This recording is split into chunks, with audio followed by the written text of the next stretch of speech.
Hai hello, salam sejahtera tuan-tuan dan puan-puan dan seluruh Malaysia. Hari ini digemparkan dengan kenyataan ini berkenaan dengan pilihan raya umum ke-15. Seperti tuan-tuan dan puan-puan tahu, PRU15 akan diadakan tidak lama lagi. Dan sudah pasti masing-masing sudah bersiap sedia. Sudah menyediakan senjata yang terhebat untuk parti untuk gabungan. Bercakap tentang gabungan, Tun Mahathir didapati ataupun telah membuat kenyataan di media bahwa dia ini sentiasa menyarankan pembangkang untuk bersatu. Dia masih berseru dengan semua pembangkang untuk bersatu dan lupakan masa lalu dan bersatu untuk menang. Dengan apa yang Tun Mahathir buat ini, mungkin tujuannya memang benar untuk menang. Tetapi, mahukah pembangkang yang lain untuk bersatu dengan dia setelah Anwar pula membuat kenyataan bahwa Anwar memang tidak mahu membuat kerjasama dengan PN dan juga GTA, yaitu Gerakan Tanah Air. Bagi pihak Pakatan Harapan, mereka sudah pun membuat kenyataan bahwa mereka tidak akan bekerja sama baik dengan Gerakan Tanah Air dan juga Perikatan Nasional. Satu artikel daripada Syahbudin.com yang mengatakan Tun Mahathir tidak lagi relevan. Siapa yang bersamanya bererti menempah kekalahan. Entah untuk kali yang keberapa, semalam Tun Mahathir Mohamad sekali lagi menyeru agar parti-parti pembangkang untuk melupakan permusuhan lalu dan bersatu. Kata beliau, parti pembangkang akan tewas jika mereka tidak bekerja sama. Kita berpendapat, kalau parti lawan kita berpecah, kita akan kalah. Jadi kita akan berpikir, sama ada kita lupakan permusuhan antara kita dalam PRU 14 untuk kalahkan orang yang lebih buruk. Demikian hujannya. Dalam soal bekerja sama, jika diperhatikan, hanya Tun Mahathir bagi pihak GTA, hanya Tun Mahathir bagi pihak Gerakan Tanah Air dan Pejuang saja yang bersungguh-sungguh, serta berkali-kali membuat saranan sedemikian. Bagi pihak Pakatan Harapan, mereka sudah pun membuat kenyataan tidak akan bekerja sama baik dengan Gerakan Tanah Air dan juga Perikatan Nasional. Mahyadin Muhammad Yassin selaku pengurusi Perikatan Nasional menyambut penegasan Pakatan Harapan dengan membalas mereka juga tidak akan bekerja sama dengan Pakatan Harapan. Sebelum itu, Perikatan Nasional juga telah memutuskan UMNO dan Barisan Nasional sebagai musuh mereka dalam PRU 15 akan datang. Jadi mau buat macam mana pun, Perikatan Nasional yang diterajui oleh Muhyiddin tidak akan bekerja sama dengan UMNO dan BN dan telah menjadikan mereka sebagai musuh mereka dalam PRU 15. Bagi PAS pula, salah satu anggota Perikatan Nasional, walaupun ada usaha untuk menghidupkan semula Muafakat Nasional, parti itu akhirnya memuktamadkan untuk kekal bersama Perikatan Nasional dan menolak untuk bekerja sama dengan UMNO. Malah, jika sebelum ini Hadi Awang melabel UMNO sebagai itik patah kaki, kali ini beliau menggelar parti pemimpin Zaid itu seumpama durian mentah.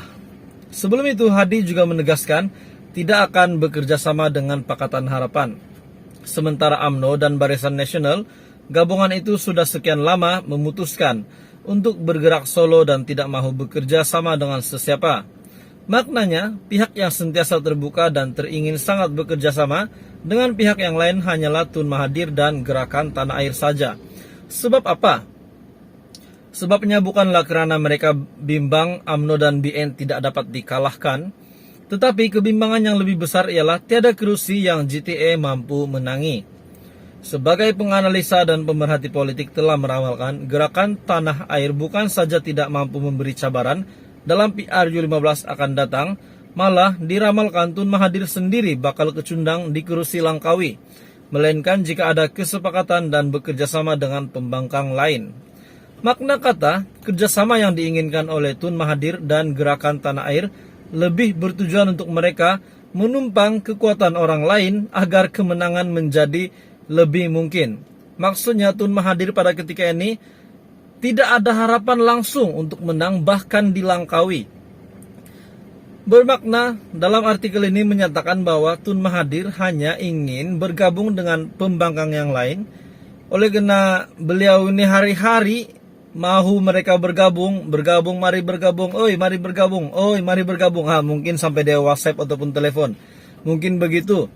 Dan mengeluarkan kenyataan di media juga. Mungkin Mahathir buat begini sebab beliau hanya ingin menumpang kekuatan parti yang lain. Begitulah bunyinya daripada artikel ini. Begitupun penyatuan pembangkang tidak menjamin mereka benar-benar mampu mengalahkan UMNO dan Barisan Nasional jika di dalamnya masih ada Tun Mahathir. Beliau kini adalah sosok politik paling dibenci dan penuh toksid berikutan sejarah mungkir janji, khianat dan gila kuasa tanpa had yang ada dalam dirinya. Meskipun di kemuncak krisis peralihan kuasa dahulu, Anwar Ibrahim sudah sedia beralah dan memberi laluan kepadanya untuk terus menjadi Perdana Menteri selagi dia mahu. Tetapi rancangannya untuk menubuhkan kerajaan perpaduan dan melupakan terus janji peralihan kuasa tidak pernah padam sehingga akhirnya bertindak solo meletakkan jawatan dengan tujuan sebenar untuk berkuasa dengan lebih lama. Dengan itu, Tun Mahathir sebetulnya sudah tidak relevan lagi untuk apa juga percaturan politik semasa, karena tiada siapa mahu dipatuk ular dengan sengaja sebanyak 2 kali. Dalam keadaan sekarang, keberadaan bekas Perdana Menteri itu jika bersama blok pembangkang lebih mungkin menyebabkan ramai pengundi tidak keluar mengundi kerana benci. Betulkah ramai benci Mahathir? Malah akan mendorong penyokong pembangkang sendiri untuk memboikot peti undi. Tiada siapa lagi mahu mempercayai dan menyokong beliau yang penuh toksid itu. Walaupun baru-baru ini Tun Mahathir berkata, beliau adalah seorang yang baik. Umpama dialog dalam film Madu 3 karya P. Ramlee, baik ada makna tuh. Dalam PR15 akan datang, bersendirian sudah pasti akan membuatkan GTA serta Tun Mahathir kecundang, dan kalau ada parti pembangkang mahu bekerja sama dengan beliau, mereka juga bakal kecundang sama. Pilihan terbaik cuma satu. Jauhi Gerakan Tanah Air dan biarkan beliau ditimpa kekalahan kerana ketiadaan Tun Mahathir. Di pentas politik selepas ini nanti adalah suatu kebaikan yang mampu menyuburkan politik di negara. Adakah Anda setuju jika Mahathir dibuang di dalam politik negara ataupun masih ada penyokong Mahathir pada ketika ini? Tuan-tuan dan puan-puan, saya berdoa agar semua dalam keadaan yang baik. PR15. Politik di Malaysia pada ketika ini sangat hangat. Tidak pernah mungkin sehangat ini, tetapi saya percaya ini adalah antara yang panas. Tonton dan puan-puan teruskan bersama di dalam channel ini. Dan nantikan episode seterusnya untuk pemilihan calon ataupun PR15 ini. Terima kasih Malaysia, teruskan bersama di dalam channel ini.